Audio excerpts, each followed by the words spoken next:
Kanda Barnett Conteh and Burma Conteh of Mendembu and the Mendembu Chiefdom Bombali district in northern Sierra Leone.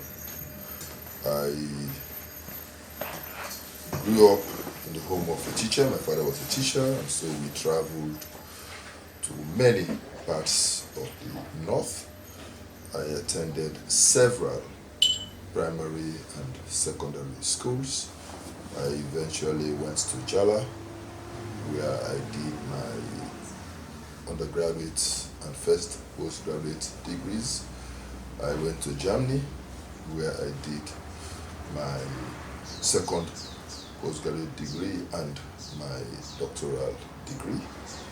I have worked as a teacher in the secondary school in Kamakwe, first as an untrained and unqualified teacher, and then later as a graduate teacher for 4 years. And then I've lectured at the university, Ichala, to be specific, for 5 years. I have worked for Catholic Relief Services for 3 years. I have helped establish a number of civil society organizations, what you call now the National Advocacy Coalition on Extractives, what you call the National Elections Watch, what you call the West African Network for Peace Building, etc., etc. I was an integral part of their formation, and I worked internationally, also at ECOWAS as a civil society focal point, and we helped set up the West African Civil Society Forum before entering politics in 2007 as Deputy Minister of Finance and Economic Development, responsible for economic development, and later Minister of Trade and Chief of Staff. So I have been engaged in activities spanning all sectors, and now I am a humble politician and a private sector operative trying to make ends meet in some little businesses here and there. But I'm still committed and I have a passion for education, and my family is involved in educational activities, both from a humanitarian point of view and also from a professional point of view, and a commitment to ensuring that we bring up children to become champions in this country and the world over. Yeah, that sounds quite impressive. With that towering profile, talking about the intra-party situation, how do you rate your popularity between the scale of 1 to 10, 10 being the highest? Well, I would rather let you rate me because I might be giving you a skewed assessment of my popularity. I would rather leave it to you to rate me, but I think I'm trying. You should be touching base. 2 years ago, two years ago, you have it, yes, I was in an entity. I was not among the 28 that contested in 2017 for the flag race of my party. I came in as an outsider.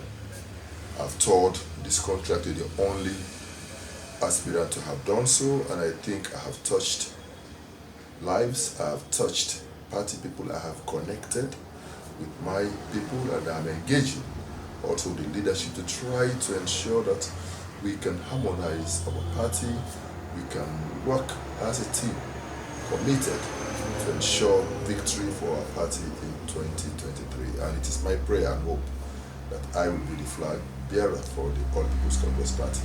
Okay, great. With that, we want to know what is the relationship between you and the flag bearer, the leader. You served him before as Chief of Staff, and he was made leader and chairman of the party, I think for life. What is your current relationship with him? And what role did you play in the decision to have him as leader and chairperson based on your role? I have an excellent relationship with our chairman and leader, His Excellency Dr. Alex Koroma. I have always admired him, I have always respected him, and I have always believed in his leadership. And that is why I was able to serve him for close to 7 years, and that is why even after I was asked out of his government, I continued to maintain a very cordial relationship with him. I'm not sure that he was elected chairman and leader for life. We don't have a chairman and leader for life in the NDC. It was just some youths, part of youthful exuberance. Okay. They are the ones that said they want him. It's their desire Okay. to have him be chairman and leader for life. I think I would subscribe to him being chairman and leader emeritus for life. Okay. We can still have a substantive chairman and leader, but he can be allowed to retire the title. That is, if he decides to retire now. If he, however, wishes to continue to serve as chairman and leader and he is voted for, I will vote for him to become our chairman and leader, because I believe that we need his leadership, his type of leadership for our party at this time. But whether that is the best for him, I'm not too sure. But that choice is his. Okay. So, what do you consider as your comparative edge over your contenders? I've been able to connect my people. And you don't see that. You don't see that. I've been able to reach out to my people. I've been able to take risks for my people. I've been able to take advantage of the vacuum created. I've been able to stand there and defend my people when they needed it. When they needed somebody to be there for them, I was there. How? I mean, I'm sure you know that after the 2018 elections, our people were victimized, vandalized all over the country. Yeah, that's true. I was able to talk the whole country, to empathize with my people, to identify with their sufferings, and to let them know that somebody cares. And I think that has helped in a great way. I've also gone to jail just because I stood firm to defend the democratic credentials of my party when attempts were made to rig us out of victory in by-elections. Okay. I went on radio, I went on television, and I spoke openly and firmly in support of our party and our candidates. And they cooked up some funny thing, they locked me up for 4 days and those types of things. I've suffered for my party, and I've continued on every national issue when I'm asked to come out and defend my party. Will it be it from the elections issue, from the NCRA issue, to NEC issues, to even census issues with SSL or STARS SL. I've been there for my people, and I've also kept an open line of communication with members of my party across the board, and I've tried to be there with my people when they need across me. the 12 districts, across all districts in this country. I have no stronghold. My stronghold is Sierra Leone, and I believe that we will need that. No APC flag bearer would win an election without the South and the Eastern provinces supporting that person. So that is why I have prioritized the South and East to complement whatever work we are doing in the North and West, to ensure that in a holistic way we get all support. And again, that is part of the reason why I'm called a unifier. I believe that we have been polarized along tribal lines, along regional lines, and that is not good for governance in this country, for development in this country. And I think that one way or the other, somebody needs to step forward and try to bridge that divide so that we can all once again feel ourselves a part of the governance structure of this country. We can all work together, pulling our resources, our talents, our expertise together to work for a better Sierra Leone. I'm offering myself to champion that, and that is part of the reason why I'm into this race for the flag leadership of my party for the 2023 presidential elections. So beyond what you've just explained, what other ideas do you think you can inject into the party to make a difference, change minds, perceptions, and even add to the numerical strength of the party? I think I'll bring a new dynamism into the party. I think I will energize the youths, energize the women, to become more active and to believe in themselves. I have always said that I don't believe that women are or youths are the leaders of tomorrow, because tomorrow they will never come. I believe they are the leaders of today, and therefore they should step up and take leadership in our party, in our country. And I believe we have to create a space for that to happen. The same is true for our women. But on the economic side, I believe that a vibrant private sector is a prerequisite for sustainable economic growth and prosperity in any country.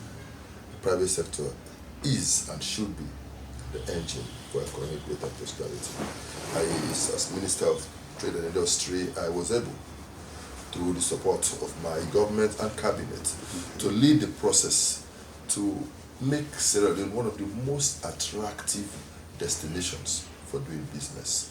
We attracted more investors into this country than ever before in the history of this country, and we were able to make sure that even the economy was growing at an accelerated rate. Even our natural resources we were able to exploit, and that helped to bring resources to our country. So we will sustain that, but over and beyond that, we will push for value addition. That our minerals, our agricultural produce, and our other assets in this country, we can add value, start the processing in this country, and in the process when we export, we'll generate more. But I think on the whole, for us to be able to attract investors, we have to revisit our tax regime, our tax code. So, because at the moment, I think we are not competitive enough with our current tax regime. We have to What do you mean by that? Our taxes are too high. Okay. I believe we have to reduce taxes. And I also believe that the way we have handled land issues in this country is not good. That is why I'm pledging to this country that when I become president, not if, when I become president in 2023, I will correct all the wrongs relating to people whose lands have been unjustly confiscated for them. They will have back their land. For example, that over the last 3 years, many people have had their land confiscated from them, including myself. Okay. My wife had land, 2 acres of land at Bobo, which this government took away from her for no just cause. We have all our papers, all our conveyances, everything legal. So that one. What are the basis of those confiscations?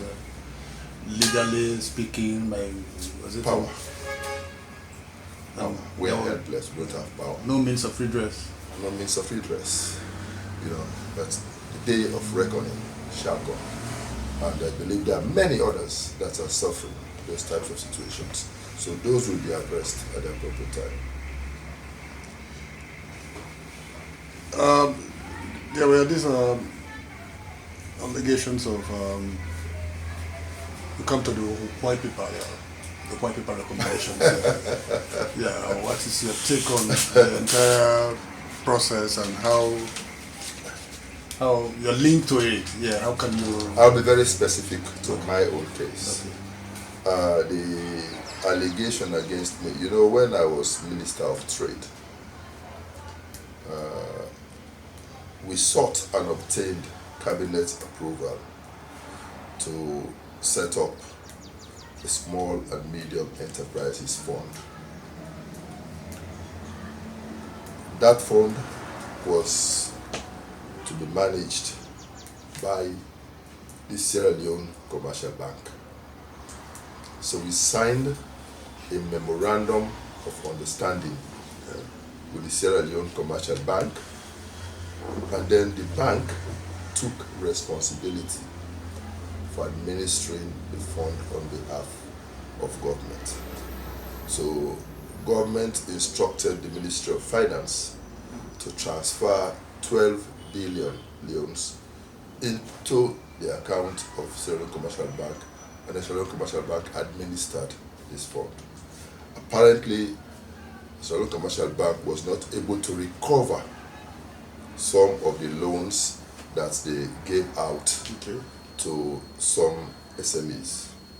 And so this government, through the COI, is saying that I, Richard Conteh, that did not administer a cent to anybody, that did not touch a cent of the money, should refund the money. And because I initiated a program to help small and medium enterprises. It is now a crime in this country as a minister to initiate a program that you think will help the people of this country. So that is my own issue. And for me, what we have appealed, they have also threatened to confiscate properties belonging to my wife and my daughter. They have also appealed, and we are waiting for the appeals to commence. At this now, we're hearing that you started hearing some of those cases, so we'll see how it all evolves. But I think it's pretty straightforward in my own case, and so I have no worries. And you have trust in the court process? Well, that's phase two, but I think whether I have trust in them or not is immaterial under the circumstance. That is what we have. That's what we have to deal with. But I'm hoping that at least this time, they will stand up to be counted. They will stand for justice, so that at least we can protect a very important arm of government, an arm of government that is critical for the sustenance of peace, stability, and good governance in this country. That is my prayer. So, if you assume power, would it come to governance with a spirit of revenge? Like you sound disaffected by some of the things that have happened. Why is you? I have never been a person that will go for revenge. No need for that. That's why I'm a unifier. Repeating mistakes will not help. I was part of the transition process from SLPP to APC, and I contributed to the peaceful process in which power changed hands from SLPP to APC. Nobody was harassed. Nobody was disenfranchised. Nobody was put in jail unnecessarily. So that was part of me, and it continues to be part of me. So when we come into governance in 2023, our priority will be to rebuild our country, to make every Sierra Leonean feel a part of this country, feel a part of the governance structure, and feel that they have a responsibility to work together to rebuild this country and make it the pride that we all want. Yeah, one specific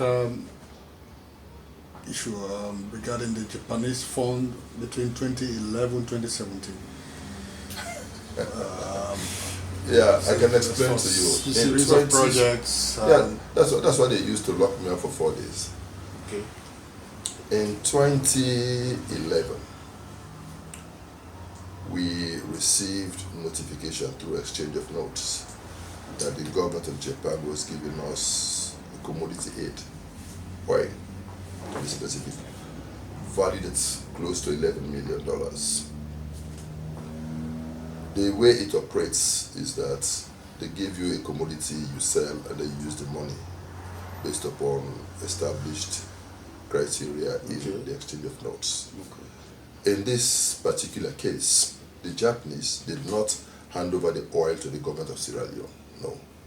They hired the services of Crown Agents UK to sell the oil on behalf of the government of Sierra Leone and to pay the money to the government. They did the tendering process for the first round, and according to them, one company, ADAX, won the bid. But then the amount of money we were to realize would have been $2 million less than what we should have ideally collected or received as a government. Okay. So I was not pleased with that. I said no. I've been told that this oil is worth $11 million. I want my $11 million. So I went back to the exchange of notes and read them, and I realized that as Minister of Trade, I had the power to terminate the contract if it had not been awarded. Okay. So I went to my president and explained this to him, and I sought his approval for me to terminate. Okay. So he gave his approval, so I terminated the procurement process, and I asked that we relaunch the process with the proviso. Okay. This time, the government of Sierra Leone should be represented Okay. in the bidding process, and two, that they should also advertise in country. They accepted.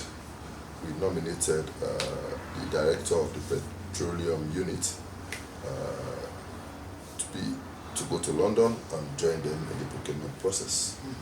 They did the procurement process and advertised in Sierra Leone, and NP and Total, local companies, oil marketing companies, submitted their bids. NP emerged as the successful one, and I was able to generate in excess over 600 million leones in excess. So 645 million leones excess above what we should have otherwise realized from it. So I was happy that it was a very successful thing, and the Ministry of Finance opened an account through the Conteh General's office, opened an escrow account in the Bank of Sierra Leone, where this money was lodged. This money never came to the Ministry of Trade. This money never came to Richard Conteh. It went straight. I think they paid in 3 installments. They paid the checks straight into this escrow account. I was not a signatory to the account. I'm still a signatory to the account. The Accountant General, so I think the Permanent Secretary of the Ministry of Trade and whoever else were the signatories to that account, not Richard Conteh, not the Minister of Trade. So that money was there, and part of this money was used to finance this SME fund I was referring to. So that is it about the funds. Richard Conteh never touched, played, or had access to any of the funds for any personal reasons. So how comes you were implicated in the implementation of it? No, I was not implicated. No, it's your crime is you authorize. No, I was not implicated. Okay. The ACC arrested me, detained me for 4 days. They said they were investigating. After the investigations, I was released without charge, and to this day, nobody's bringing up the issue. Okay.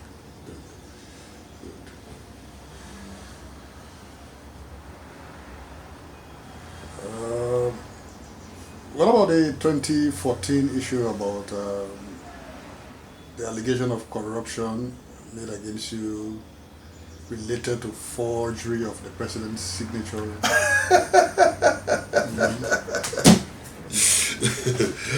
But it interests you. Those allegations here. But it's interesting to know that it was my signature that was forged. Great.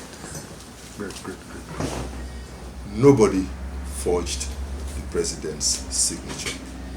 It was Richard Conteh's signature that was forged. And so I was asked to now go and make a formal complaint at the CID. That's why my trouble came. I lodged the complaint, and instead of my case being heard, I was now arrested and made a defendant in a matter where I was supposed to be a complainant. The next thing I heard, I was sacked. The next thing I heard, I was in prison for 16 days. The next thing I heard, I was in court for 3.5 years. After 3.5 years, they called me in front of a judge and said they have no evidence against me. I said they are discharging the matter. So what could you... It's not granting anybody flag bearership. And as by Koroma will also vote like everybody else will vote. And he has a right to support whoever he wants to support. I would pray that that person he will support will be Richard Conteh. because that would be in his very best interest. I would pray that happens, and I'm sure every other aspirant will be praying that they have. And actually, I pray every day to have him support me, because if you have him support you, then you're home and dry. There are different ways he could help. His connections internationally, his connections even locally. It might not be far from the truth that people were out to get me, because all of these things happened, from within, possibly, because all of these things happened at a time when I thought my job performance was at its peak, and I was receiving accolades locally and internationally from partners commending my performance. And so in the midst of all of it, this happened. But maybe God wanted me away from Ebola. And so I just thank my God for that process. That's quite interesting. So you've put that behind you. Oh yes. You don't consider that. No. It's just part of the will of God. That is the path my God wanted me to take, and that I just pray that God reveals what His real intentions are for me. So what is your opinion, genuine opinion, about the performance of this government? Abysmal. Yeah, justified.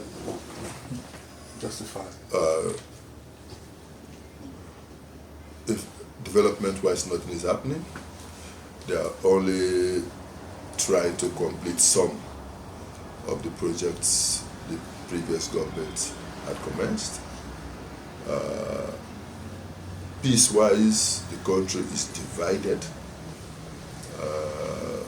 right in the middle, and that is not good for this country. People are being sacked across the board because of their places of origin, because of their party associations or otherwise. That is not good.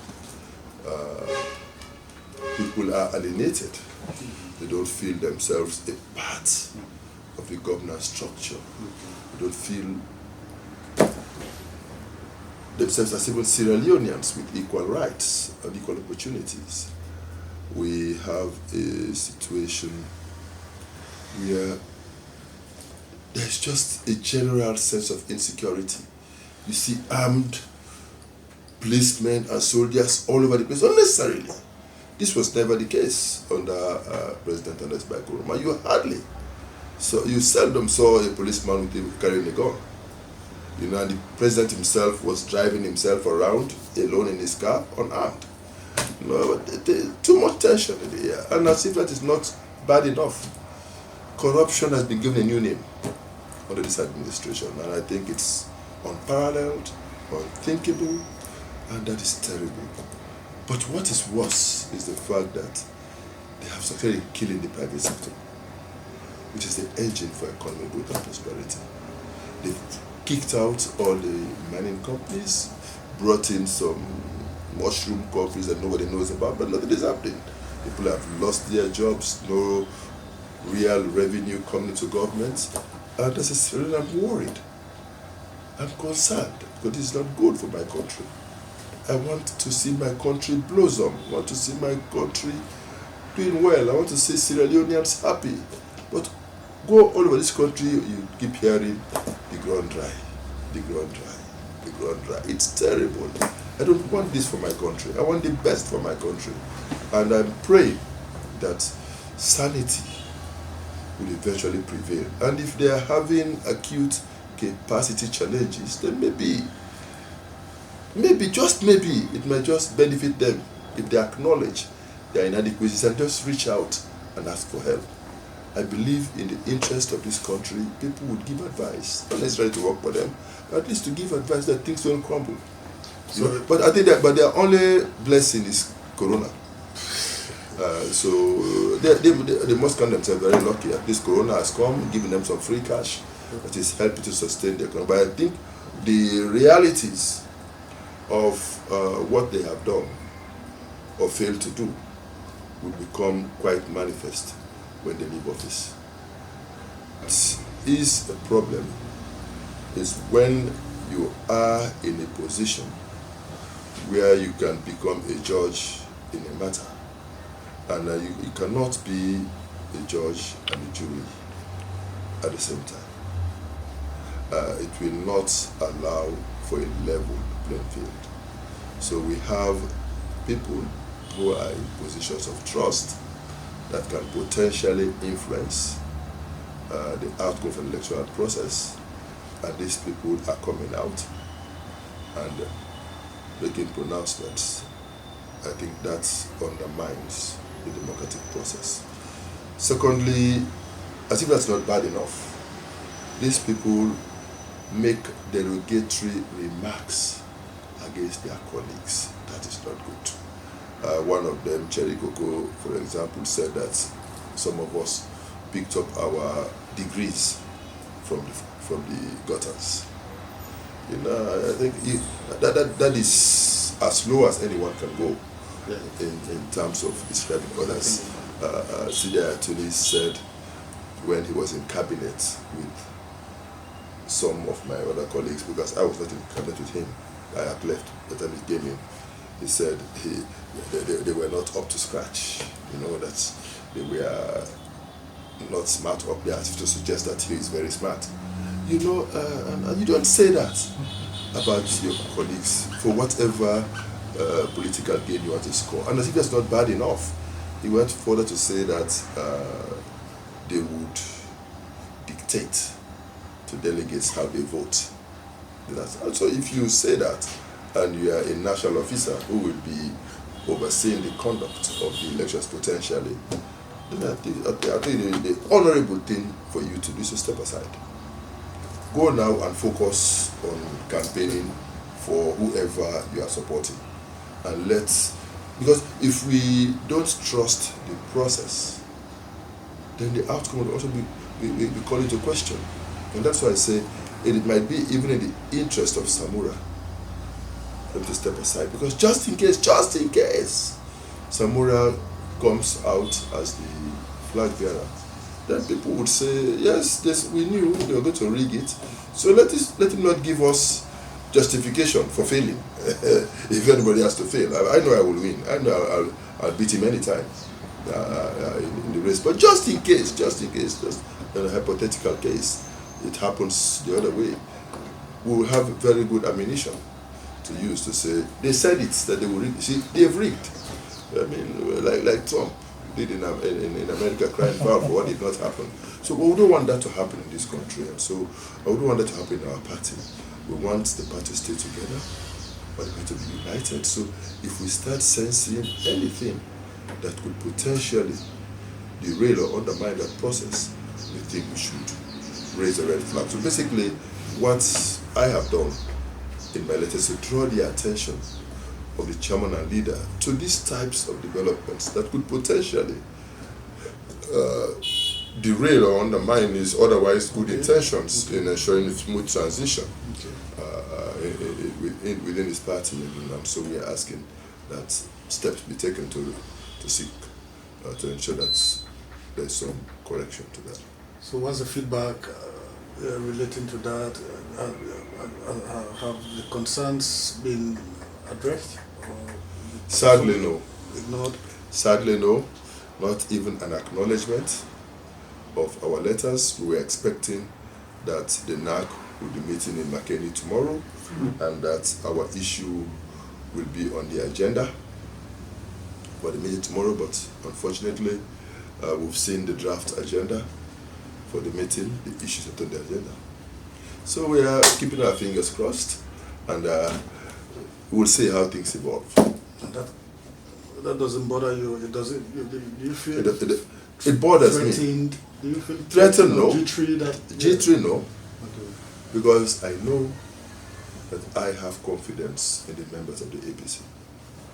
I have confidence in the delegates. For as long as we are going to vote, I know how my people are going to vote. So I'm not worried. So you don't but say... the other thing is that I don't think that such patterns of behavior should be encouraged in the 21st century. People have to move on. People have to grow. People have to mature. And to know that we are no longer in the 19th century. So do you see a replay of what obtained last, where the delegates will hands off the election of the flag bearer and the decision resides with the No, leader? it will not happen. Why? No, it will not happen. What are the We've gone past that uncertainties stage. We have a draft constitution which is very clear. There will be no more selection to be election. So we're gone past that. And I think nobody will even take that risk. Nobody will take that risk. I don't think it will be good for anybody. So does that suggest that it was a blunder in the past? I'm not suggesting that. I'm just saying that nobody will go down that road again.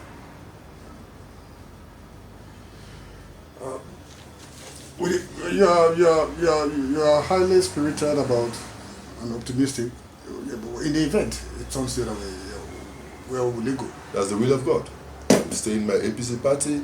I'm on record as saying that if after a free, fair, transparent, and democratic process, someone other than Richard Conteh emerges as the winner, I will be the first to step forward and congratulate that person and pledge my support.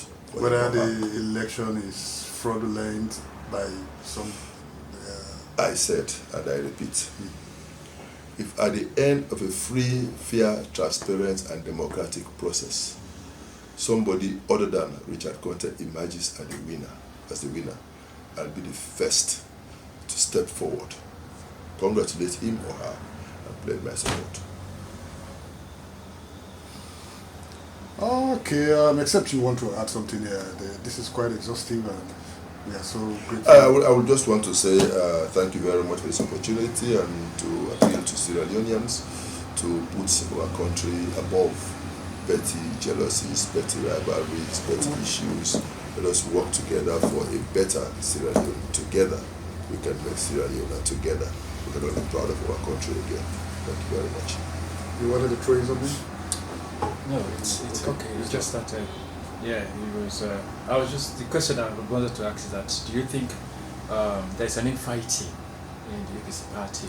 Because considering No. I don't think there's infighting. There's no infighting. It's normal. In America, the Democrats had 20 candidates at the beginning. They were at each other's throats. That also, at the end of the day, the one person chose one of them as running mates, and today they are spending their second day in office as president and vice president. So I think what is happening, it's normal. The problem we have in Africa is that some people think that certain positions are destined for them. And if any other person decides to run for that same office, it's a crime. It's not a crime. It is democracy. As many as would want to be flag bearer can come into the race. I have absolutely no problem. And just because somebody else is running with me or against me for a position doesn't make the person my enemy. We already have a number of us. We are all flag bearer aspirants. We are now about 8. We meet regularly. We don't discuss our individual campaigns. We just discuss general issues about our party, about our country, and how we can work together in future. And I think that is one good step forward. Okay. So that eventually, because we know that at the end of the day, only one person will emerge. So if 30 of us say what, we are on our own. And our chances will be 1 out of 30. Understand? We should know that. And so I personally don't see it as any problem. I want to appeal to my colleagues to accept the fact that they could win or not win. I could win or not win. And either way, we should accept the outcome of a free, fair, transparent, and credible process.